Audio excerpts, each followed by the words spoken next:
बिस्मिल्लाहिर्रहमानिर्रहीम। My dear students, अस्सलाम वालेकुम। आज मैं डिस्कस करने वाला हूँ डिप्रेसिव डिसऑर्डर्स।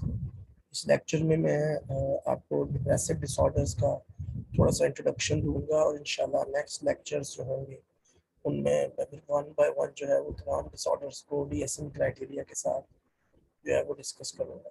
आपने देखा होगा कि हमारे इर्द गिर्द या समटाइम हमारे साथ भी ऐसा होता है कि हम कुछ अरसे के लिए जो है वो हमारा मूड जो है वो लो हो जाता है, सैड हो जाता है। हमारे साथ कोई ऐसा वाकया पेश आ जाए, हमारा दोस्त नाराज हो जाए, हमारे इम्तिहान में नंबर्स कम आ जाए, घर से डांट पड़ जाए किसी वजह से, तो कुछ दिनों के लिए जो है वो हमारा मूड डिप्रेस होता है, हमें फील होता है, हमारी लो सेल्फ एस्टीम हमें फील हो रही होती है, हमें लग रहा होता है कि मैं किसी काम का नहीं हूँ, मेरा मेरा दुनिया में जो है वो कोई वजूद ही नहीं है, मैं बिल्कुल निकम्मा हूँ, लोग मुझे ऐसा समझते हैं वैसा समझते हैं। हम खाना पीना जो है वो हमारा डिस्टर्ब हो जाता है, स्लीप जो है वो हमारी डिस्टर्ब हो जाती है सोच सोच के। लेकिन कुछ लोग ऐसे होते हैं जो लंबे अरसे तक इस तरह की जो सिम्टम्स में रहते हैं, सालों साल तक। तो कुछ कोई और भी वजूहत हो सकती है, हम इंशाल्लाह आगे चल के डिस्कस करेंगे कि ऐसा क्यों होता है।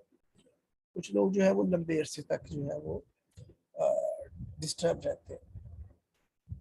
उसके अलावा कुछ ख़वातीन ऐसी होती हैं, ख़वातीन में मेंस्ट्रुअल साइकिल का जो एक कुदरती प्रोसेस है वो एक नो डाउट पेनफुल प्रोसेस है।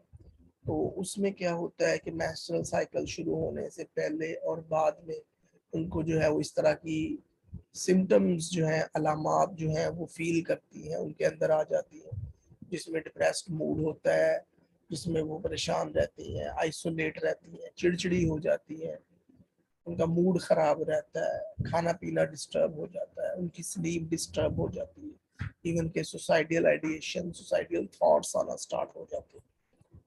तो इसे भी हम जो है वो डिप्रेसिव डिसऑर्डर्स की कैटेगरी में लेंगे। उसके अलावा सब्सटेंस मेडिकेशन, यानी सब्सटेंस मेडिकेशन क्या होता है कि कुछ दवाइयाँ ऐसी हैं जो इंसान को डिप्रेस कर देती हैं, उसके नर्वस सिस्टम को जो है वो स्लो डाउन कर देती है, उन्हें हम डिप्रेसिव, उसे सब्सटेंस इंड्यूस्ड डिप्रेसिव डिसऑर्डर कहेंगे। और कुछ ऐसी अलामात होती हैं जो डिप्रेशन से मिलती जुलती तो होती हैं, लेकिन वो डिप्रेशन के किसी भी क्राइटेरिया पर पूरा नहीं उतर रही होती। जिस तरह फॉर एग्जांपल हमारे पास जो डिप्रेशन डिसऑर्डर है, हम एक को कहते हैं डिसरप्टिव मूड डिसरेगुलेशन डिसऑर्डर, दूसरा आ जाता है मेजर डिप्रेसिव डिसऑर्डर, तीसरा आ जाता है परसिस्टेंट डिप्रेसिव डिसऑर्डर, चौथा आ जाता है प्रीमेंस्ट्रुअल डिस्फोरिक डिसऑर्डर, पांचवा आ जाता है substance medication induced depressive disorder, और छठा आ जाता है अनस्पेसिफाइड डिप्रेसिव डिसऑर्डर। ये ऊपर वाले तो मैंने आपको बता दिए। अच्छा, डिसरप्टिव का मैं बताना भूल गया। डिसरप्टिव मूड डिसरेगुलेशन डिसऑर्डर क्या होता है?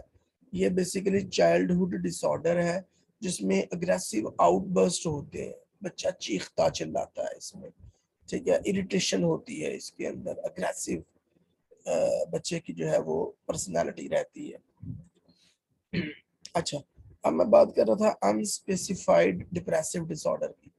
तो ये एक ऐसा डिप्रेसिव डिसऑर्डर होता है जिसमें अलामात तो डिप्रेशन की होती हैं, लेकिन ऊपर वाला किसी भी डिप्रेशन के डिसऑर्डर का क्राइटेरिया जो है वो ये बंदा जिसको ये अलामात हैं वो मीट नहीं कर रहा होता। हमें सैड मूड तो लग रहा होता है लेकिन मेजर डिप्रेसिव डिसऑर्डर के क्राइटेरिया पे मीट नहीं कर रहा हो। हमें उसका इरिटेबल मूड तो लग रहा है लेकिन डिप्रेसिव डिसरप्टिव मूड डिसरेगुलेशन के क्राइटेरिया पे मीट नहीं कर रहा। हमें वो ज्यादा अरसे तक उदास लग रहा है लेकिन वो परसिस्टेंट डिप्रेसिव डिसऑर्डर के क्राइटेरिया पे मीट नहीं कर रहा, उसका टाइम टेबल मीट नहीं कर रहा या सिम्टम्स मीट नहीं कर रहा।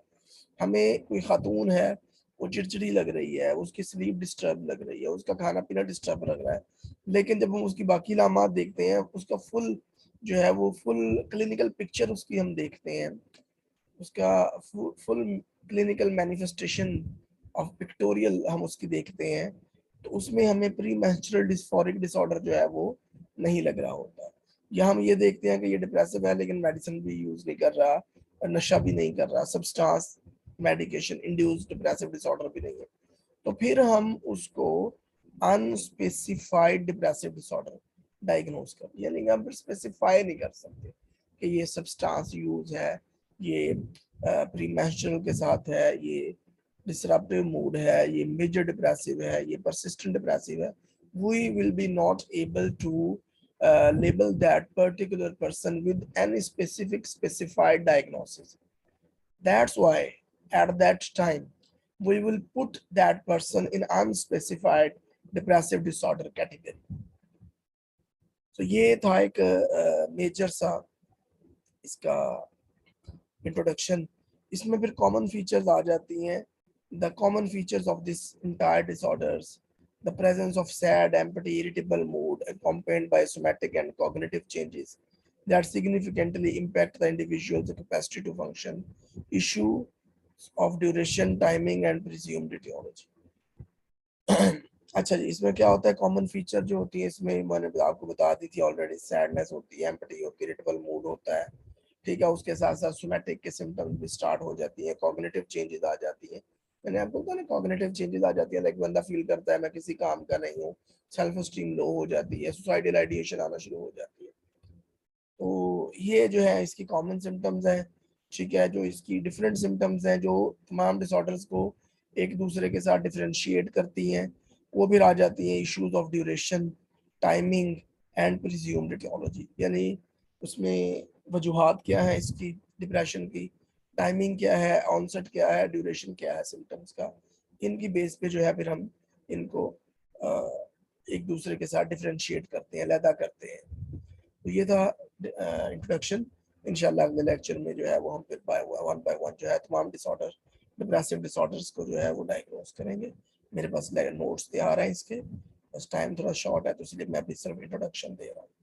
तो बाकी इंशाल्लाह इसका मैं इंट्रोडक्शन जो डिटेल है वो भी जल्दी से जल्दी जो है वो मैं उसको रिकॉर्ड करवा दूँगा. Thank you very much.